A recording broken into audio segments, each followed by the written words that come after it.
बच्चों, welcome to ED academy. मेरा नाम है राहुल पटेल और आज हम लोग स्टार्ट करने वाले हैं क्लास 10 फिजिक्स का चैप्टर फर्स्ट लाइट। हम लोग ऐसे सभी चैप्टर्स के टॉपिक वाइज वीडियो लेक्चर्स लाते रहेंगे, तो आप चैनल को सब्सक्राइब कर लीजिए और फर्दर आपके वीडियोज आते रहेंगे और जिससे कि आपको नोटिफिकेशन मिलता रहेगा।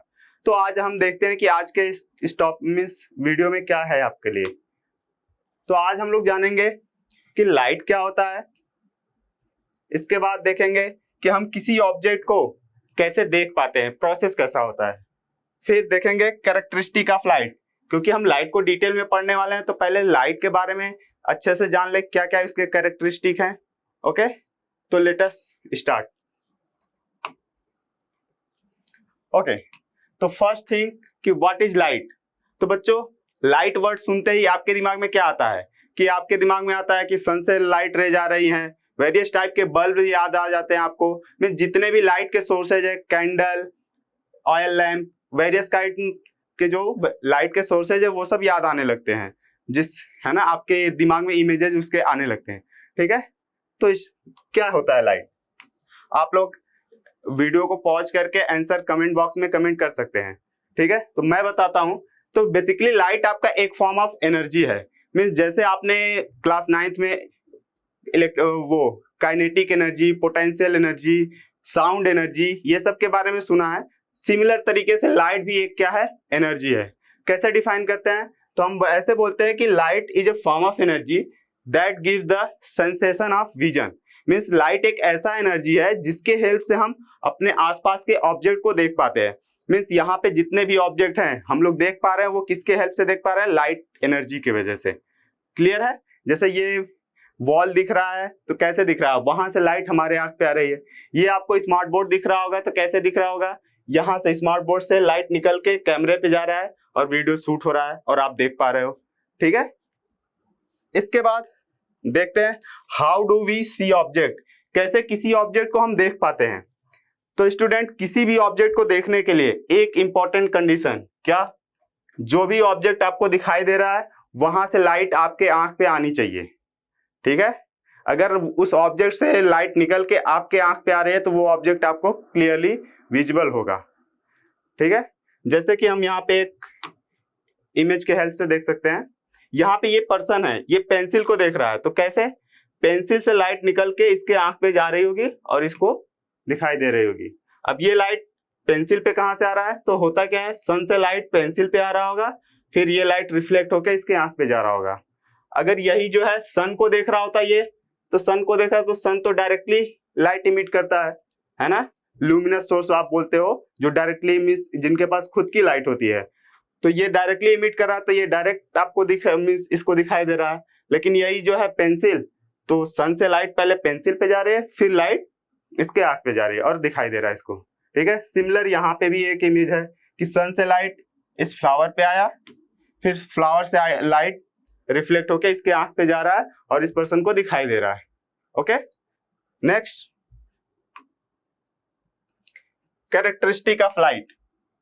लाइट के क्या क्या कैरेक्टरिस्टिक हैं, तो सबसे पहले हम लोग बात करते हैं कि लाइट एक इलेक्ट्रोमैग्नेटिक वेव है। क्या, इलेक्ट्रोमैग्नेटिक वेव। ये इलेक्ट्रोमैग्नेटिक वेव क्या होता है, तो स्टूडेंट आप लोग अपने डेली लाइफ में सुना होगा एक्सरेज के बारे में, कि जब फ्रैक्चर वगैरह होता है तो आप एक्सरे करवाने जाते हो।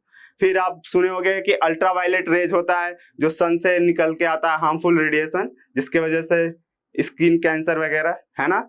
और आप रेडियो वेव के बारे में सुना होगा, जिसके वजह से आप जितने भी कम्युनिकेशन है वो पॉसिबल है। ठीक है, तो ये सब क्या है, ये सभी भी रेडियो मीन्स जितने भी हैं वेव, ये सभी भी इलेक्ट्रोमैग्नेटिक वेव हैं। तो होता ये है कि ऐसे वेव जो इलेक्ट्रिक फील्ड और मैग्नेटिक फील्ड से मिलके बने होते हैं उनको हम क्या बोलते हैं, इलेक्ट्रोमैग्नेटिक वेव। क्या, ऐसे वेव जो इलेक्ट्रिक फील्ड और मैग्नेटिक फील्ड से मिलके बने होते हैं उनको इलेक्ट्रोमैग्नेटिक वेव बोला जाता है। तो लाइट हो गया, एक्सरे हो गया, रेडियो वेव हो गया, यूवी हो गया, जितने भी आप वेव सुन रहे हो वो सभी क्या है, इलेक्ट्रोमैग्नेटिक वेव हैं, इलेक्ट्रिक और मैग्नेटिक फील्ड से मिलके बने हैं। यहाँ पे आप एक इमेज देख सकते हो, यहाँ पे इलेक्ट्रोमैग्नेटिक वेव का एक डायग्राम दिखाया गया है। तो यहाँ पे दिखाया गया है कि ये येलो वाला आपका इलेक्ट्रिक फील्ड का वाइब्रेशन है और ये वाला जो है मैग्नेटिक फील्ड, मींस इलेक्ट्रिक और मैग्नेटिक फील्ड से मिलके आपका इलेक्ट्रोमैग्नेटिक वेव बना हुआ है। ओके,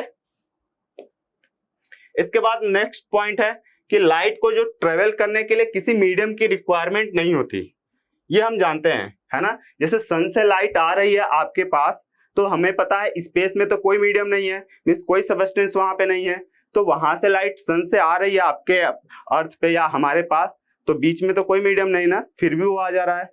तो यही है कि लाइट अगर मीडियम है तो भी प्रोपोगेट कर सकता है, मींस चल सकता है, अगर मीडियम नहीं है तो भी वो प्रोपोगेट कर सकता है। ठीक है, तो हम क्या बोलते हैं कि लाइट को ट्रेवल करने के लिए कोई भी मीडियम की रिक्वायरमेंट नहीं होती, तो हम इसको नॉन मैकेनिकल वेव भी बोल सकते हैं। जबकि साउंड को ट्रेवल करने के लिए आपने पढ़ा होगा 9th में कि वो मीडियम की रिक्वायरमेंट होती है, और साउंड एक क्या है, मैकेनिकल वेव है। ओके, नेक्स्ट टॉपिक है आपका स्पीड ऑफ लाइट। जो स्पीड ऑफ लाइट हम लोग पढ़े हैं कि जो डिफरेंट मीडियम में डिफरेंट डिफरेंट होता है, जैसे कि साउंड को आप हम लोग पढ़े हैं, है ना, कि क्या साउंड का जो है सॉलिड में स्पीड अलग होता है, लिक्विड में अलग होता है, गैस में अलग होता है। सिमिलर तरीके से यहाँ पे अलग तरीके से कैटेगराइजेशन है कि जो लाइट का स्पीड है अलग अलग मीडियम में अलग अलग होता है, और सबसे फास्ट होता है किसमें, वैक्यूम या फ्री स्पेस। फ्री स्पेस या वैक्यूम एक ही बात है, और ये कितना होता है, 3 × 10⁸ मीटर पर सेकेंड। ओके, मीटर पर सेकेंड, या आप बोलते हो 3 लाख किलोमीटर पर सेकेंड। ओके, और इसके बाद लगभग इतना ही एयर में भी होता है। ठीक है, तो अगर कहीं पे नहीं दिया है आपको एयर में, तो आप एयर और वैक्यूम का स्पीड ऑफ लाइट का वैल्यू सेम ले सकते हैं, है ना। इसके बाद जो आपका ग्लास और वाटर, इसमें स्पीड ऑफ लाइट ज्यादा डिक्रीज कर जाता है। ओके, नेक्स्ट है आपका जो लाइट है वो हमेशा एक स्ट्रेट लाइन पाथ फॉलो करता है, मींस एक स्ट्रेट लाइन में ट्रेवल करता है ना, जिसको हम क्या बोलते हैं, रेक्टिलिनियर प्रोपोगेशन। ठीक है, कि लाइट एक जैसा अगर मीडियम हो, है ना, जैसे केवल एयर है या केवल वाटर है या केवल ग्लास है, तो उसमें जो लाइट ट्रेवल करेगा एक स्ट्रेट लाइन पाथ फॉलो करेगा। ओके, जिसको हम क्या बोलेंगे, रेक्टिलिनियर प्रोपोगेशन। ठीक है, फिर इसके बाद है आपका वेवलेंथ ऑफ लाइट। तो मैंने बताया कि लाइट एक इलेक्ट्रोमैग्नेटिक वेव है, तो इसका वेवलेंथ भी तो होगा ना। जैसे हम लोगों का एक स्पेशल कैरेक्टरिस्टिक होता है कि सभी पर्सन का फिंगरप्रिंट अलग अलग होता है, तो इसी तरीके से आप समझ सकते हो कि वेव का भी फिंगरप्रिंट आप बोल सकते हो उसका वेवलेंथ है। मतलब आप किसी वेव का वेवलेंथ पता है आपको, तो आप उस वेव के बारे में बता सकते हो। तो जो लाइट का वेवलेंथ होता है ना, इसको लैम्डा से रिप्रेजेंट करते हैं हम लोग, ग्रीक लेटर, 9th में आपने पढ़ा होगा ये चीज। इसका कितना होता है, 3800 एंगस्ट्रॉम से लेके कितना 7000 एंगस्ट्रॉम तक। ये रफली वैल्यू है, एग्जैक्ट नहीं है। इससे मींस कई जगह पे आपको 4000 एंगस्ट्रॉम से लेके 7000 एंगस्ट्रॉम या 78000 एंगस्ट्रॉम, मींस ये रफ आइडिया है। ठीक है, आपको बस इसके आसपास की वैल्यू को टिक करना है। क्लियर है। फिर लाइट जो है वेरियस तरीके के फिनोमेना भी शो करता है, जिसमें से आपको पढ़ना है क्या, एक पढ़ना है रिफ्लेक्शन और दूसरा पढ़ना है रिफ्रैक्शन। ठीक है, कि लाइट जब किसी एक सरफेस से बाउंस बैक करता है स्ट्राइक करने के बाद, तो हम रिफ्लेक्शन बोलते हैं, और वही लाइट अगर एक मीडियम से दूसरे मीडियम में पास कर जाता है तो रिफ्रैक्शन बोलते हैं। बेसिकली रिफ्लेक्शन और रिफ्रैक्शन हम लोग आगे आने वाले वीडियोज में काफी डिटेल में पढ़ने वाले हैं, तो यहाँ पे ज्यादा डिस्कस नहीं करते हैं, हम लोग आगे के लेक्चर में अच्छे से देखेंगे इसको। ओके, हाँ, मैंने ये बोला था कि आपको जो लाइट है वो एक स्ट्रेट लाइन पाथ फॉलो करता है, तो आप एक डिमोन्स्ट्रेशन कर सकते हो घर पे कि आपके पास एक सपोज करो 2 ट्यूब है, एक आप स्ट्रेट ट्यूब लो एकदम सीधा पाइप, है ना, और एक आप क्या लो, बीच में से बेंड हुआ पाइप लो, जो आपका क्या है बीच में से बेंड है, और ये वाला पाइप आपका एकदम स्ट्रेट है। ठीक है, तो यहाँ पे एक कैंडल है ना, कैंडल है और कैंडल का फ्लेम है, तो फ्लेम में से लाइट निकल रहा होगा और ये सीधे इसके आंख पे जा रहा होगा इस पर्सन के। ठीक है, तो इसको ये लाइट जो है दिखाई दे रहा होगा, मींस ये फ्लेम दिखाई दे रहा होगा। ठीक है, लेकिन यहाँ पे अगर जैसे हम बात करें तो ये फ्लेम से जब लाइट निकल के जाएगा तो यहाँ पे ब्लॉक हो जाएगा, है ना, क्योंकि लाइट ऐसे घूम के तो नहीं जा सकता ना। जैसे आपको रोड में गड्ढे आता है तो आप साइड से होके चले जाते हो, लेकिन लाइट ऐसा नहीं करता, वो वहीं पे रुक जाएगा, गड्ढे के आगे नहीं बढ़ेगा। ठीक है, तो वो आपका क्या है, लाइट एक स्ट्रेट पाथ फॉलो करता है, इसीलिए ये घूम के नहीं जा सकता और इस बार इसको दिखाई नहीं देगा फ्लेम, मीन्स ये बेंड वाले ट्यूब से।